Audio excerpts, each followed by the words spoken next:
Welcome back to the channel, guys. We have a repair job on a small desk lamp or reading lamp. This belongs to a lady in town, and it's a classic example of she was going to throw it out. She doesn't like wastage. She remembered that I like to fix things, or at least use parts if it's no good, so she brought it in to see me, to show me. And even though I don't normally do customer repair jobs, I'm doing more and more because people are finding out about it, and I have a lot of trouble saying no. This should be a fairly quick repair video. Basically, this little lamp, it works, but I think it flickers. It has what we think might be a loose connection, or something might be a little dangerous. We're not sure. So I'm going to check it out, make sure everything's okay. We'll get it working. And I've got a few parts here for it in an envelope, which interestingly says urgent priority processing. However, I think that doesn't apply to this lamp. This just says Vonnie's lamp parts. So there's a couple of bits. There's a little glass lens off the front of it and a couple of screws. So we'll give it a test first and we'll see what it's doing. Then we'll see if we can fix it. So let's plug it in and give it a test and see what it does or does not do. It's a handy little lamp in that they're only a 12-volt globe. I think they're a halogen globe. And it's got a couple of telescopic supports here, and it bends up and down this way. Also, the section at the top can pivot like this. So it's quite a versatile little reading lamp. It doesn't put out a lot of light, but very, very low power requirements. So with the cord unwound, we'll just make sure for a start that the cord hasn't got any nicks or any damage through it by running my fingers along it. Always should check these things first before we plug them in. Yep, that looks okay. The plug's undamaged. So we'll plug it into the appliance tester and turn that on. And we've got a switch here, and we've got nothing. Nothing at all. Now it's only 12 volts, so I'm going to be safe enough to touch the globe. Seems a little loose. Yeah, something's not quite right there. Now, I don't think you're actually supposed to touch these globes either. If it is a halogen globe, you're not supposed to put your fingerprints on them. And normally there's a piece of glass over here to stop you doing that. But first thing we need to do, perhaps we'll take this apart, make sure that we've got 12 volts at the top here, because that's what the transformer's supplying. And if we don't, then obviously there's an issue in the base. So we'll check out the top and just see if we've got power there first. I'll unplug it before we do that. And I think we can just remove the one more screw here and take this aluminium screen out. Let's just see if this globe comes out. I think they just plug in. Oh yeah. And from what I can see, I think the element's okay. We can easily test it. Maybe it has blown. And as for getting fingerprints on here, it's easy just to wipe it over with a bit of IPA or a bit of methylated spirits or something. I'm not exactly sure what the idea is. I think it's the oil from your fingers can affect the glass. And I know I was told this with car driving lights, never touch the globe because they blow very quickly after you have. If anyone knows the science behind that, leave it in the comments below. I'll test that globe in a minute though, but we do need to make sure if we've got 12 volts here. I think the easiest way is just to take this thing out and then we can have a good look at the wiring. Okay, this should provide access to behind the reflector. So the other two screws held the glass cover on. I don't know if that'll lift out like that or not. Let's see if that'll lift up. Looks like it will. There we go. It's just a piece of aluminium. And behind it we have the wiring. Yeah, everything looks okay there. It looks like they don't even run wires up the stems. The actual telescopic part itself is the power. So we can easily just put our meter straight on these and we should get 12 volts. Alright, so nothing seems damaged. Let's go and get our meter and see if we've got some voltage. Okay, I've turned another light on so we don't have so many shadows here.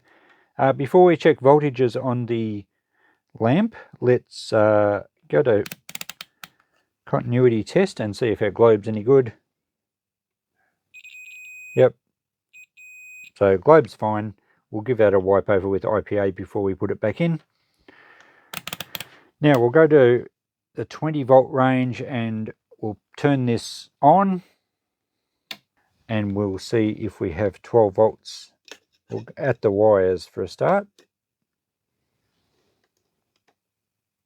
Sorry, I'm blocking the meter view. No,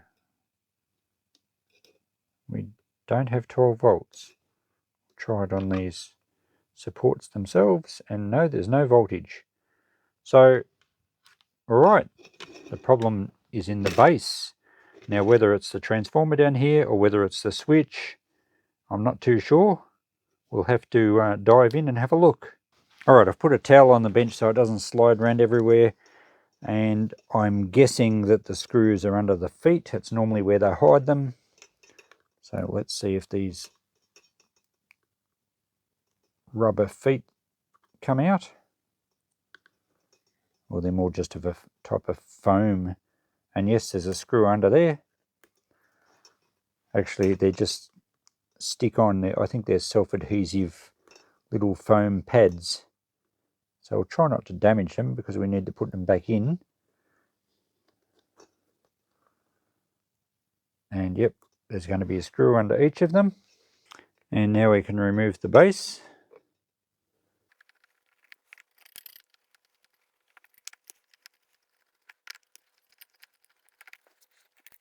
Okay, we'll take these screws out so they don't end up on the floor. I'm assuming the transformer is going to stay on the base. Yep. Okay, we don't get much simpler than that.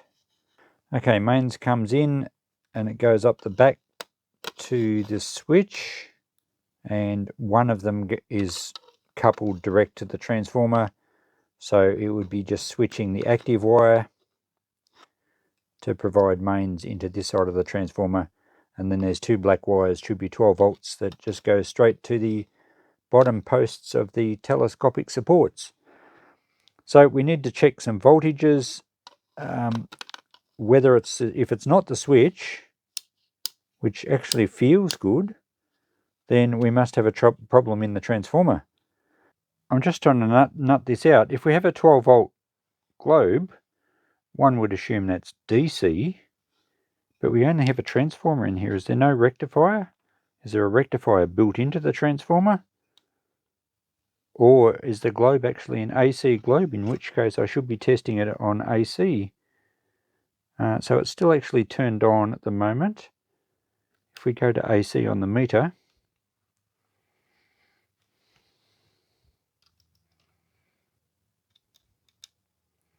no, we still have nothing. So maybe we have a crook transformer. If that's the case, it's probably not worth fixing. Just having a look at a little tag that fell out here that was stuck to the top of the transformer. 130 degrees Celsius, it must have a thermal fuse in it. So I reckon that will be our problems. There's a thermal fuse inside the transformer, and I don't know if you can actually kind of service them. It makes me wonder what the point of a thermal fuse is. Although I suppose it stops the transformer actually melting the insulation when it gets too hot and then causing a fire, so I guess the fuse is safety in that respect. But if that's blown the fuse, then I don't think we can repair it. So what I can do now, I guess, is I can probably check that we've got 240 going in, and then check if we've got anything coming out, and that will definitely isolate the transformer as the problem. Okay, that's a better spot for the meter. The two black wires go straight from the transformer straight to these telescopic supports, and we did not have any voltage on those, AC or DC, and it will be AC. There's no rectifier here at all, so it has to be AC voltage. So we've got no voltage coming out of the transformer at all. We still haven't really checked the switch, but let's put our voltmeter to something that can take 240 volts. We'll go to AC. We'll turn the unit on. And we'll see if we can just spike through the insulation enough to get a reading. I'm not sure if these probes will do this, so I might have to peel a bit back. And if I do that, I'll certainly turn the power off when I do it. Okay, I'm getting a steady voltage of only about 12 volts on the 240 volt side. That's really odd. Maybe it is the switch. Alright, I think I'm going to have to take the switch out and see what's going on here. Alright, we don't have a lot of room to work with here, but I'm going to try and just push these plastic tabs in. The power's off at the moment, by the way. And we'll just try and push that switch through the housing. There we go. One side at least. Trouble is the transformer's acting like an anchor and it's stopping everything from moving. Okay, that's pushed it through. Alright, now what I'm going to do is I'm going to pare back a little bit of the heat shrink tubing and short the switch out so that then we can isolate, get the switch out of the circuit and then see if we have some action with the, well, we'll probably check the output voltage of a transformer, because if a switch is faulty and the transformer is working, by bypassing the switch we should get our 12 volts. Now the power's still off, so we'll just snip back the heat shrink a little bit here, just so we can get to the terminals.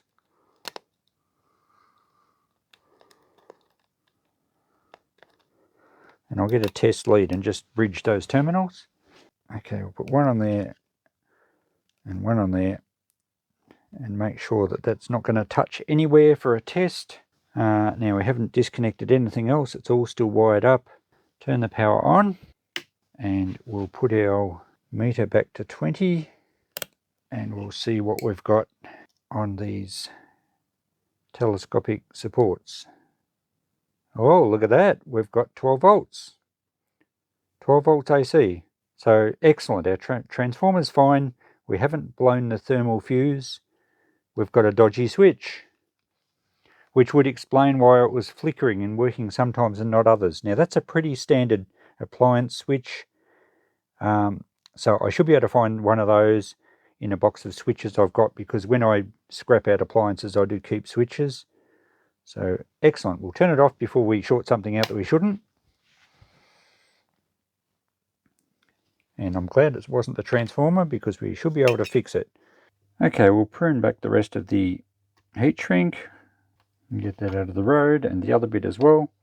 And we'll just put a bit of extra solder on the terminal before we start to unsolder it. It just helps the old solder melt better. And we'll see if we can pull these wires away. There we go.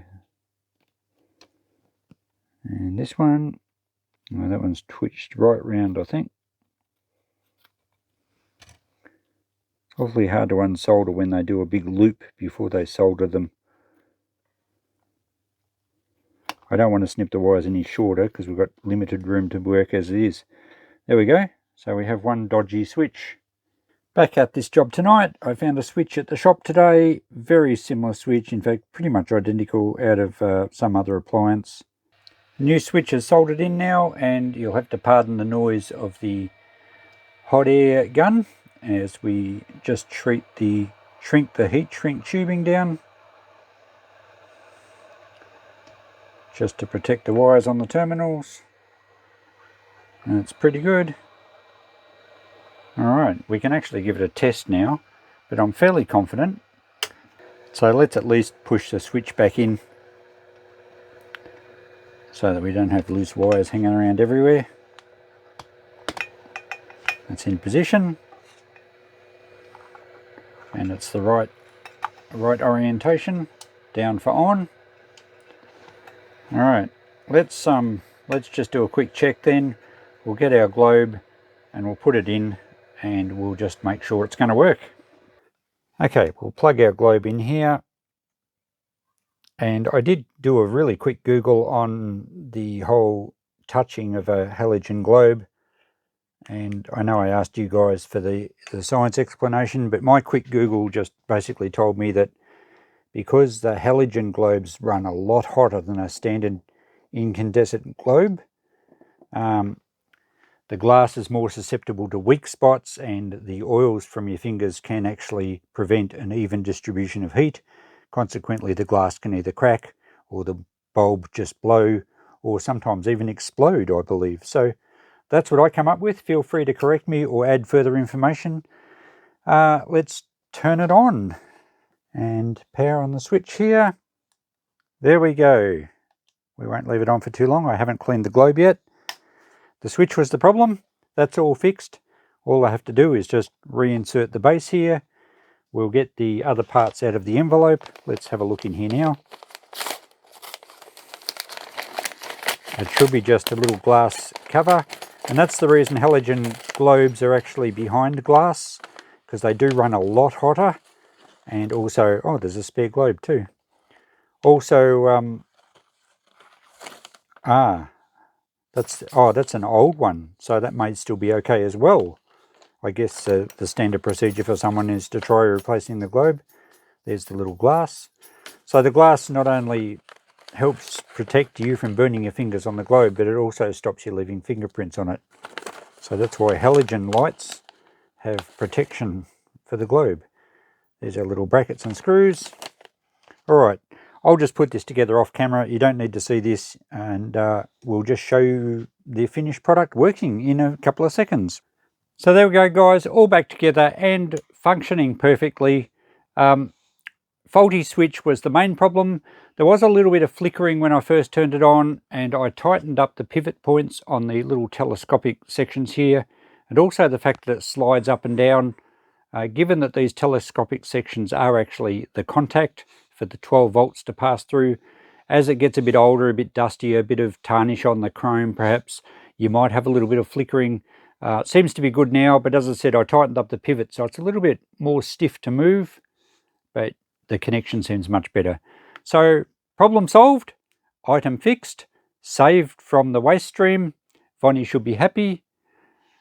We can see the light. Thanks for watching, guys. Catch you in the next video. Bye for now.